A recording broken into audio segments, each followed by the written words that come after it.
Rivers keep flowing, regardless of our personal misfortunes. It's mesmerizing, isn't it? Absolutely, Tom. You know, it reminds me of what we learned in Chapter 1 about the importance of preparation and good judgment in whitewater paddling. That's right. We saw how essential it is to be mentally and physically ready before taking on the river. And we discussed the leader's responsibility for the safety of the group and individual paddlers. But, in this chapter, let's focus on how we can take care of ourselves on the river. You know, Mary, I've realized that even when we paddle in a group, we are responsible for our own safety. Absolutely, Tom. No matter how skilled or experienced we are, we must take responsibility for our actions and decisions on the river. Right. Whether we paddle alone or in a group, the ultimate blame for any miscalculations falls on us. So, we should know how to rescue ourselves. True. It's like that Eskimo roll we learned about, a crucial self-rescue skill for paddlers in decked boats. The Eskimo roll is like an insurance policy for us. It's the best way to quickly recover if we capsize. Exactly, Tom. It requires practice, but once you master it, it boosts your self-confidence and helps you avoid more serious mistakes. But we should also know when to swim. Overconfidence can be dangerous, and sometimes it's better to swim than attempt a roll. You're right. Experience plays a role too. Novices tend to bail out too soon, while experts may hold on for too long when upside down. I've noticed that as we gain more experience, we develop a sixth sense for reading the river. Absolutely, Tom. When you're upside down in a rapid, experience helps you gauge what's coming up, even before you surface. It's all about honing our skills and becoming more aware of our surroundings on the river. Indeed. Being well-prepared and self-reliant are vital aspects of successful whitewater paddling.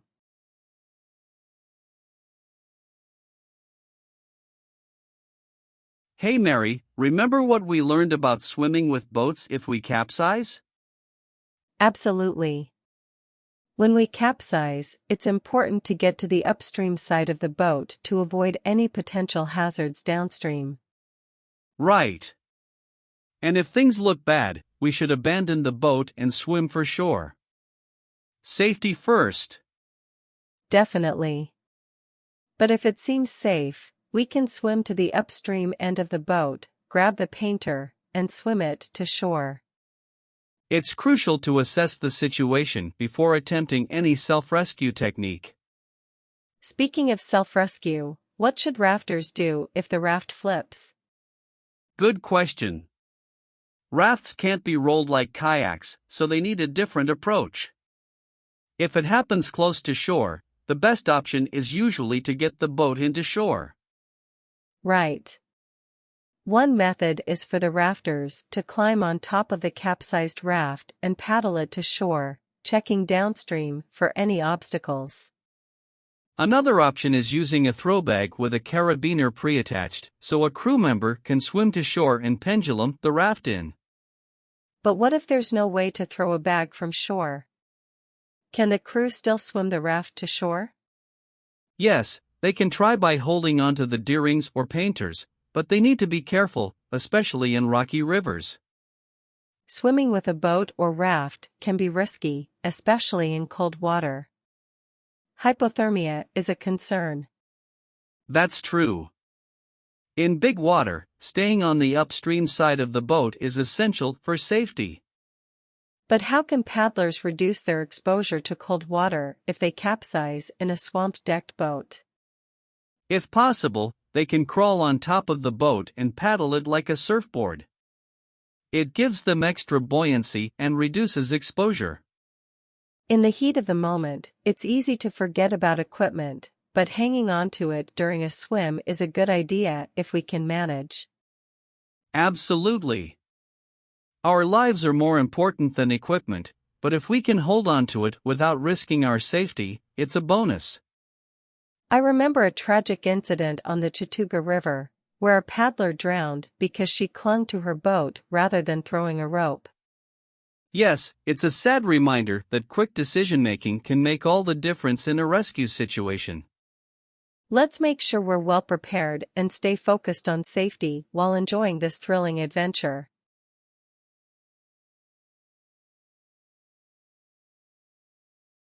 Hey Mary, remember what they recommended about swimming a safe rapid at least once a season? Absolutely. It helps us renew our respect for the force of the water and keeps us in practice if our roles fail. Whether we're novices or experts, we should all do it. Swimming in whitewater teaches us valuable skills. Especially in cold or difficult water, it's essential to head for shore as quickly as possible. Right. We need to be proactive in our swimming techniques. Boating maneuvers like ferries and eddy turns can be used while swimming to help us move toward the shore. And we should never assume someone else will rescue us. We must take responsibility for our own safety. On shallow, rocky rivers, the standard position for swimming in a rapid is lying on your back with your feet down. This helps reduce the danger of foot entrapment. We should try to maintain a horizontal position and use our feet to push off rocks if needed. But in deeper water, like when crossing an eddy line, it's better to roll on your stomach and use a crawl stroke. Keeping your head out of the water as much as possible helps maintain our bearings. True. When dealing with big waves, timing our breathing for the troughs is crucial. And if there's a critical eddy where we can catch a break, let's eddy out behind rocks to rest, catch our breath, and plan our next move. Speaking of rocks, if we enter the water from a rock or shore, we should never dive headfirst. That could lead to a spinal injury. Instead, we can do a modified shallow water dive with our chest hitting the water first. The initial momentum can help us navigate the current better. That was intense, but we handled it well. Absolutely. Remembering and practicing those swimming techniques made a difference. It's essential to stay prepared and know how to take care of ourselves in these challenging river conditions. Indeed.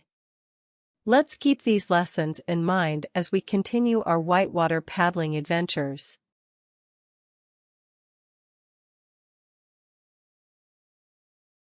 Mary, look! There's a tree-choked strainer up ahead. Oh no, that's dangerous. We need to be careful and act quickly. You're right. If we get swept towards it, we should change our position from feet first to head first. A feet first position might wash us under the trunk or limbs, and that's the last thing we want. Look for any possible handholds or parts of the tree that are not slippery. We must try to get up on the tree and out of the strong current. I see a branch. Let the force of the current help us as we crawl onto the tree. Yes, that's it. Be careful of your movements, and don't let the boat block our escape route. We made it. This was a close call, but we handled it well. It's incredible how powerful moving water can be. In those classes, they set up a strainer to practice swimming up and over it. Indeed, it's a valuable lesson. But what if we can't get up on the tree? If the current is too strong or the trunk is too large, the last resort is to dive underneath it, head first. That sounds risky, but we need to be prepared. We'll time our breathing and carefully pull ourselves through the branches. And remember not to get parallel to the main trunk, otherwise, we might get pressed against it. Thanks for reminding me. Let's stay alert and keep each other safe during our paddling adventures.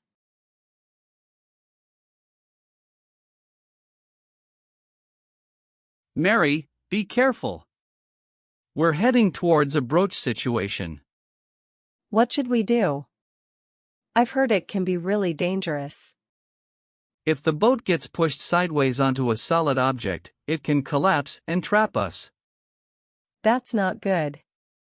How can we avoid getting trapped? First, we need to be cautious and experienced enough to recognize the danger. If the water pressure is strong enough to blow off the spray skirt, it's time to act fast. What can we do if the boat gets trapped? If it's possible, we can try leaning into the rock and pushing ourselves off with our hands. We can also use our paddles to push off or shift our weight to move the boat. But won't the boat wrap around the object if we take too long? Yes, that's why we must be prepared to get out quickly if things start to go south. Our safety comes first. I understand. A quick exit might be our best choice if we're uncertain about the situation. Exactly. We shouldn't risk our lives trying to free the boat. We must prioritize our own safety. It's a lot to think about, but we must stay calm and focused during these challenging moments.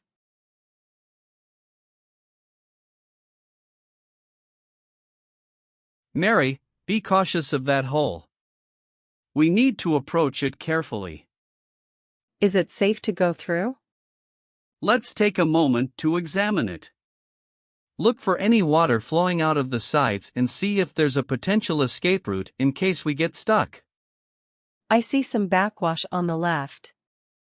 If we get stuck, we might try paddling out from there. Exactly. It's important to be prepared in case we accidentally get caught in a hole. Paddling out in different directions might give us a chance to escape. But what if paddling doesn't work?